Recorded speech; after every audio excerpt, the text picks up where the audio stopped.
Good morning, Highlands Presbyterian. On this Sunday in August, we're continuing on in our series in Esther. We're in the third chapter of Esther. I'll try and recap when we get into the part where we're going to be digging into the text. But to really understand it, you probably need to go back and listen to Esther 1 and Esther 2. Short book, you can go through and read through it pretty quickly to make sure you understand the setting for where we are and what's happening and what's unfolding. And so when you think about Esther 3, start out with a book I read a few years back called Things Fall Apart. It's by Chinua Achebe. And set in pre-colonial Nigeria, describes the collision of cultures between the traditional Igbo tribal world and the British colonialism that is beginning to dominate. And the book is about the complexities of that collision and the tragic consequences that it has on a political level, on a societal level, on a personal level. And most of the details of the book have faded into my memory where I can no longer remember what I did yesterday. Let alone the details of a book I read years ago, but the title always stands out to me. Things Fall Apart. It's an apt descriptor, right?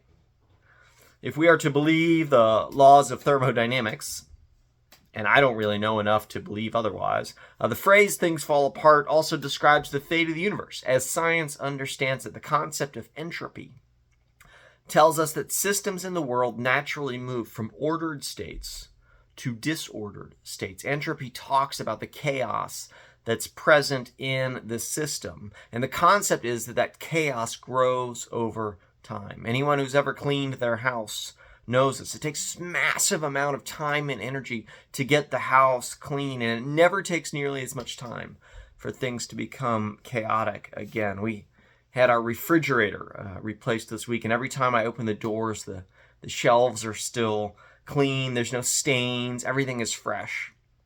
And it's going to stay that way, right?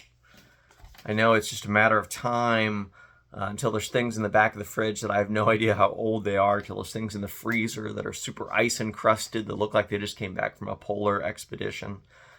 Things fall apart. We experience it in so many ways. And what's interesting is the Bible doesn't shy away from this reality. In some ways, it embraces it only with purpose. In the beginning, we go back all the way to the beginning, to Genesis 1. We're told that the Spirit moves over the watery chaos. And the author of Genesis paints a picture of chaos, of entropy. And then God intervenes, and God's creative word brings order. Things are set right. The land and the sea are divided. The days are ordered. Plants and animals are set in their respective places. Adam names the animals. There's order and there's beauty. And chaos is kept at bay by God's creative word. It doesn't last, however. The serpent comes in Genesis 3 and tempts Adam and Eve to disobey God. And when they sin, immediately the chaos is reintroduced into the world. Things begin to fall apart between God and humans, between the humans. They're blaming each other. They're hiding from God. Relationships that were previously perfect now have chaos in them due to the enemy's work. And God creates clothes for Adam and Eve from skins. And so animals are killed to clothe them. And then the relationship between humans and animals is now strained as well. We know sickness and death enter the picture. The brokenness in our relationships is experienced by the brokenness in our bodies. Things fall apart.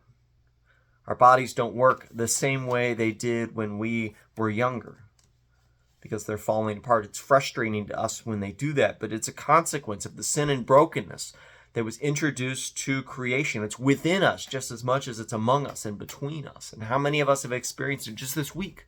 In so many different ways, we experience this in our bodies, in our lives. And what I want you to take away from this is things fall apart because there's an enemy actively sowing seeds, trying to introduce more chaos to the world, trying to push things in a chaotic direction. We see it in the Garden of Eden.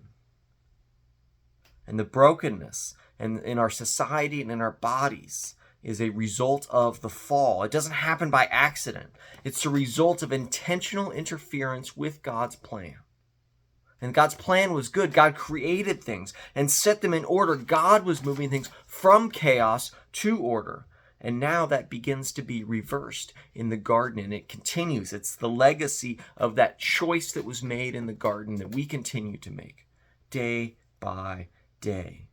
Humans are undoing what God did in creation. Much of the redemptive story arc in the Bible is about how God is at work countering the sinful work of humanity. While human sin breaks down relationships, while human sin drives people apart, God's kingdom is one to where people will come from the north and the south and the east and west, and they'll sit at the table and they'll eat together.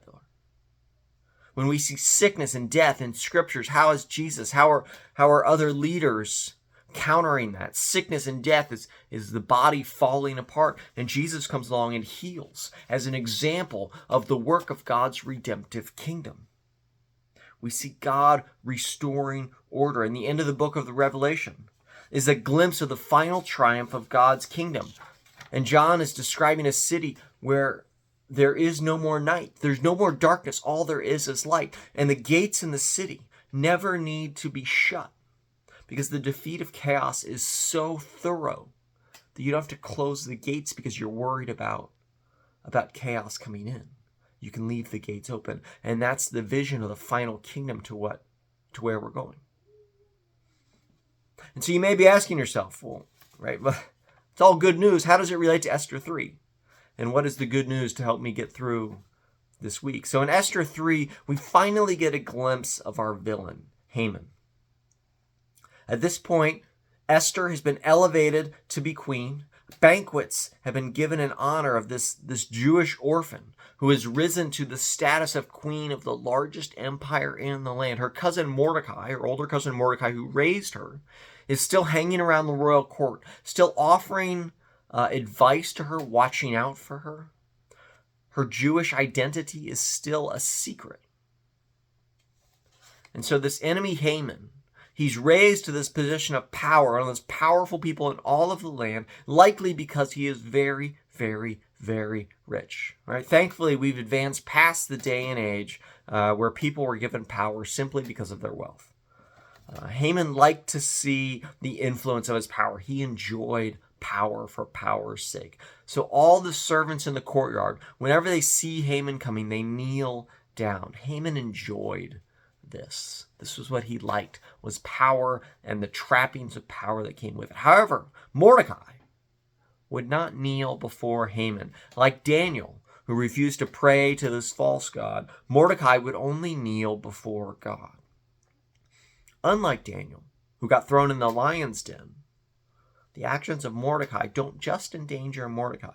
Mordecai's actions enrage Haman wildly. And Haman interpreted Mordecai's refusal to kneel as a defect in all the Jews throughout all the kingdom. And so he convinced the king to issue an edict that every Jew in the entire kingdom should be killed on this certain date at a certain time. It's this absurd overreaction, but Haman is an absurd enemy who will stop at nothing to destroy every part of his perceived enemy. It doesn't have to make sense. The Jews have an enemy who uses his power to twist others to his influence, who wants to destroy them. No matter how innocent most of the Jews in the kingdom may be, they suffer the wrath of this enemy who wants them destroyed. They're all under the edict, afraid for their lives, watching as everything is about to fall apart around them. One of the many things I love about Scripture is the stories translate so well into modernity. This story is 2,500 years old, and yet I read it and it makes sense. And Haman, the villain in this story, wants to tear apart the life of every Jew, and he'll stop at nothing to do so. We too have an enemy, sin and death. They are the enemy that seek to tear us apart. They tear at our bodies. They tear at our relationships. They tear at our natural world. And it feels like things are trending towards chaos. Anyone paying attention would have to say that it feels very much that way. We look at the news and we see the political infighting. We see, the interpersonal conflict that is rife throughout our society. We see, we look at this awful tragedy that's gone on in Hawaii and the natural world, again, at conflict. And it's because we have an enemy that's pushing things in a chaotic direction. If it feels like we're under attack, it's because we are. Your body wasn't created to degrade, and yet it does that. It betrays us little by little. Our relationships, they aren't made for these moments of strife that lead to larger clashes, and yet that's what happens time and time again. Right? And the message that Esther 3 has for us today is that the enemy is real and shows up in all different forms, and it pushes us towards chaos. It feels like that because it is like that. What I want you to know is that the enemy is bigger than we are. It's been at this for thousands of years, fighting the same battle, so it's natural to feel overwhelmed. You are not alone. We don't have the tools to win this on our own. Recognize that when there is conflict and strife and heartache and brokenness and disease in your life, it's a sign that this enemy is still at work and you can't win on your own. But you don't have to. That's the good news. Haman, this villain in Esther, isn't going to get the last word, just as our enemy isn't going to get the last word. We'll see Esther's willingness to sacrifice herself for the sake of others soon, which is pointing ahead to Jesus' willingness to sacrifice himself for the sake of his beloved. We have an advocate willing to pay whatever price it takes to defeat our enemy. Our failing bodies will one day be made whole. Our broken relationships will one day be set right. Our natural world will flourish. And until that time, it takes tremendous acts of bravery, like Mordecai's, to stand up in a world willing to often bow down to the villains, to do what is right. This is what Paul is talking about in Romans 12. Bless those who persecute you. Repay no one evil for evil. Live peaceably with all. Never avenge yourselves. That's not common sense in the world. And yet Paul is calling us to an alternative vision of life together, where we say, hey, it looks like things are trending towards chaos, but we believe in a God who is victorious over chaos and sets things back to order. Right? Paul's words are impossible charges to individuals who believe they have to win the battle on their own. But they're not impossible. They're attainable for people who believe that the battle will be won by someone else on their behalf. No matter what happens to them, they will share in that victory. When we're baptized into Christ's death and resurrection, which means that we experience the pain of death. But the glory of the resurrection comes on the other side of that. We're baptized into both of those, Christ's death and Christ's resurrection. Which means that if we truly trust God to set things right, we aren't afraid to go out and live in a way that's countercultural to the chaos and may bring us deeper into that chaos because we believe in the finality of that victory of order over chaos. And that allows us to bless those in the world who act with evil intention. When we trust God to settle all the scores, to bring things back into order, it releases the responsibility from our hands. And then we can offer forgiveness. We can bear the cost for that. Because we know that ultimately God is going to set things right. We don't have to win every battle. Because the victory, just as the vengeance, they both belong to God. Which frees us from this frantic need to hold things together in a world where things often fall apart. Jesus will ultimately put them back together. He's gone ahead of us. He's already shown a willingness and an ability to do exactly that. So we can trust in Jesus and not be anxious. And then our responsibility is to imitate him in the way that we love and serve one another, to live peaceably with all, to the extent it's possible. We can't do everything. We can't hold things together on our own. But we trust in a Savior who's shown that he can and that he will.